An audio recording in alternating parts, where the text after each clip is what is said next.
Hello, everybody. I'm Rusty Peace. This is Railsplitters on the mic, and we're speaking today with Lincoln Memorial University men's and women's head track and field coach, Rochelle Black. Coach, welcome. Thanks. Appreciate it. Well, the 2020 season off and running, no pun intended. And it has been a great start as far as I can see from the outside looking in for you and your programs. I mean, looking at the results, 4 program records in your opening meet go along the wayside. You knock those off, then you go to ETSU's Invitational. You redo them again. You go to the Finn Pincus event and reset some more. So it looks like this program is really starting to excel and come to its own. Yeah. Typically, every meet we go to, there's a program record set, and part of that's because we have a young program. So if we do have a freshman man or a woman that sets a record, as they progress, that record continues to progress as well. But as you said, we went to ETSU to start out the calendar year. Had a lot of success there. Had a few people with some bumps and bruises, but that comes with the territory. Go a few weeks later to Finn Pincus up at Roanoke, and that was really good. It was a flat track, which is similar to the surface and the layout as our conference championships in a couple weeks. Went back to ETSU, same results, a lot of success there. But I think this meet we went to this past weekend at VMI really showed that we're rounding into form. We had, for the first time ever, someone qualify for indoor nationals, Jalecia Tillman, which was kind of exciting. She's still on cloud 9 with that right now. She realizes there's still a lot of work to do, but she's done a great job thus far. Then we've got, I'm sorry, go ahead. You mentioned there that the youth of the program and that's why records were falling, but as a coach, you have to be pleased with that because that shows progress. Absolutely. Anytime you see someone break a record, whether it be a personal record or a school record, that's exactly what you want. And again, with it being so close to our conference championship, we like to think they're getting close to peaking. So with people like Jalecia, people like Jerica, who also set a school record this weekend, the men's 4x4 relay set a school record as well, which I didn't even know about until maybe a half hour after the event was over. Seeing how they're progressing at this time of year, that's what you want. I don't want them to have their best results at the beginning of the year. I want it to happen now over the next 2 and 3 weeks.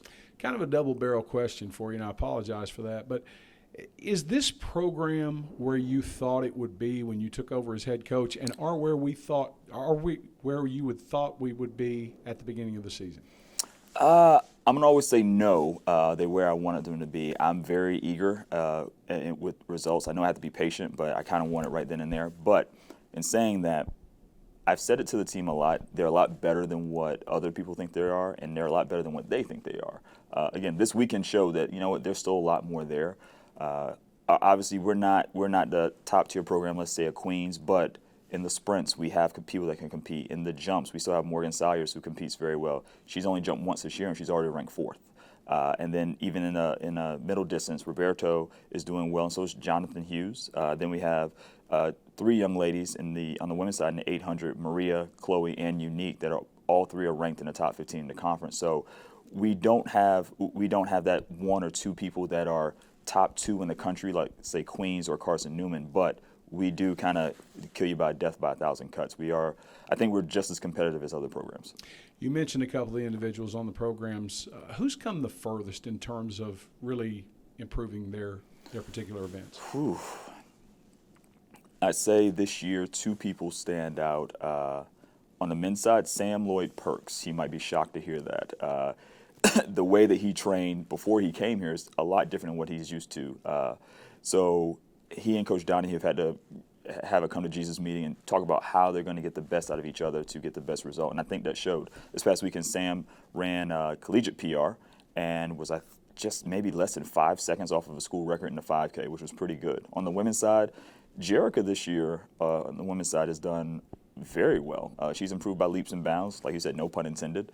The way she ran the 200 this weekend, probably 30% down the race, I said, if she holds this up, she's going to shatter that school record, and almost a half a second was taken off that time. So I like the way that she's progressed, but not to take anybody else out and say they haven't done well, but those 2 definitely stand out.